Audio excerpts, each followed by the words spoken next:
Welcome, everybody. Today, the most prestigious, the most well-known, the most humble, if I may call him, very quiet, but very, very very hard man of rugby, a very hard man all the way from Pretoria, but now he's in KZN, but all the way from Pretoria, all the way from Durban. Chiliboy Ralepelle, how are you doing? No, very well. Thanks for having me this evening. It's a wonderful and an opportunity for me to actually be out here and speaking to you, and really a privilege in a way to be able to get this moment with you. So looking forward to this this evening show. Don't know about privilege. But Chili, let's get this show started, mate. For rugby fans, hardcore rugby fans, those guys who know you but don't know you, where is Chiliboy from? Born in Tzaneen, raised in Tzaneen, and grew up in areas in between Tzaneen. Then I was also in Bushbuckridge and Hazyview. Then Hazyview, we're in Hoedspruit. So we're a family that moved quite a lot during my young days and my young schooling days. I mean, you're moving from school to school. How do you get spotted and you decide, okay, cool, Pretoria boys, this is where we're going? So after playing the Craven Week under 13 in Kimberley, so one of my mentor, who was my coach then, just said to me, there was an opportunity to go to Grey College. There was an opportunity to go to Afis. I had a scholarship, Afis. Then from there, when I went to Pretoria, because I was coming from Hoedspruit, which was 5 hours away from Pretoria, it would have been quite a drive for my parents to be traveling all the way to Bloemfontein. So we found Pretoria to be a lot more central. Okay. So I was still mama's boy. I still enjoyed being at home, being with my brothers, and being around my family. So that element was very important to me as well, growing up, knowing that I've got that family structure support. So going to Pretoria Boys, I got to Afis, and when I got to Afis, I realized that Afis was an all Afrikaans school. I didn't know. I thought it was dual mediums. Then Pierre Edward, on the same day, he phoned the Pretoria Boys headmaster to set up a meeting so he could see me. And that was my in into Pretoria Boys. You get selected for SA schools. First time.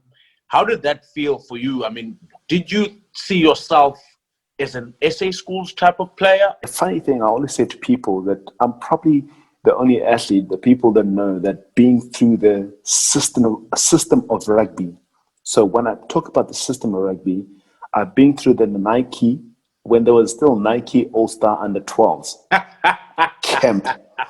I was there, the development camp under 12, I was there, Craven Week under 13, Nike All-Star under 15. Yeah.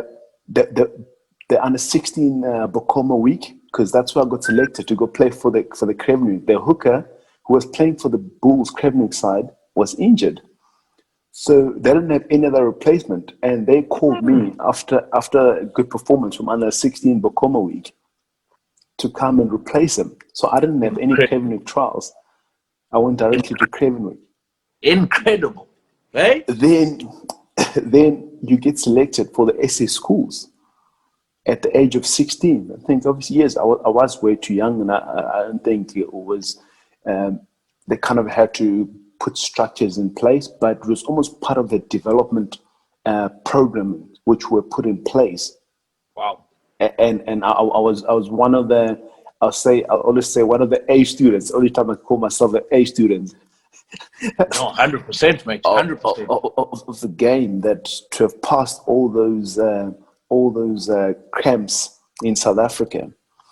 So then since then, almost we had our first camp at SA schools, and the guy who was playing ahead of me was Bismarck du Plessis, so I was his replacement. And later did I know that we will become the biggest. We'll become rivalries through Grey College. We played against Grey College. And the following year was Strauss, played against him against Grey College. So then the rivalry, obviously, then you realize that you need to work even harder. And then obviously after your schooling years, obviously you get into the Springbok setup at a very young age as well with Jake White. I mean, how was your experience within that aspect of selection or of life within that selection?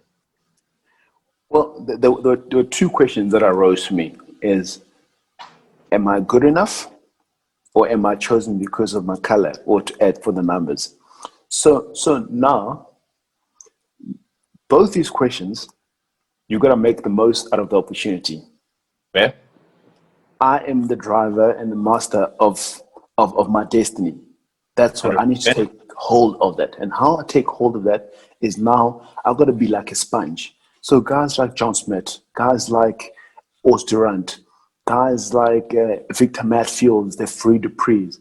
I spend hours and time in front of these guys and just to suck information like a sponge, learn from this guy, because there wasn't the sad thing about Jake White, he never put any solid structures to say, Chili, you're only age of 19, turning 20, so the plans that we have for you is to play to be the number one in the next 3 years. I mean, how does it make a player feel to be training all week just to get a minute on the game? Yeah, I mean, it's never the greatest feel, but that's what I say. It was an opportunity, but then the coach should have come up and being very direct and say, listen, I'm going to put you here to get the match day experience, to understand the structure of how players are mentally prepared on match day. What is the outcome that we need from players after every game? So I'm going to put you on the bench and I'm going to play you 10 minutes or 15 minutes just to get you into the groove, but not 2 minutes or 1 minute. That's like a slap on someone's face. Let's be real. Let's put it out there. You're not going to gain anything from making one hit or one carry. Yeah, you're not going to gain any experience. So everything needs to be structured. You start with 15 minutes, then it goes to 20 minutes, goes to 25 minutes, and slowly that's how you develop the player. But what are your comments with regards to these bans? I mean, it's not the first time, and now it's 8 years. What are your comments with regards to this? Well, I look at this current situation, and sometimes one wants to laugh about it, because for you looking out from the back screen, it's almost like, no, this guy has repetitively done this 3 times. Yeah, but it's for me, it's not what I did. Yes, we are all not perfect. We're all human. We're not perfect. But one thing that I would like to clarify is that I am innocent of. I have not committed any crime in terms of doping crime. For me, it's not about getting back to park and play. For me, it's just want to make sure that the next person doesn't suffer the same fate as I did. That this clears out, and that, because I don't need rugby to move on into my entrepreneurship life. So I've totally moved away, and I'll not go back to the game. So I'm now slowly trying to get myself into business. So I'm an entrepreneur and growing myself every day. So that is where I am, and that is the channel I've taken. So rugby is things of the past for me. Yes, it has shaped me. Yes, it's given me opportunities to get to where I am. Yes, it's given me a platform, and I appreciate that. But it was all through the divine of God as well that I got to where I am today. It wasn't rugby. Nice. Rugby wasn't my God. 100%, man. Thank you very much, Chili, for joining us. Truly appreciate you spending your time with us.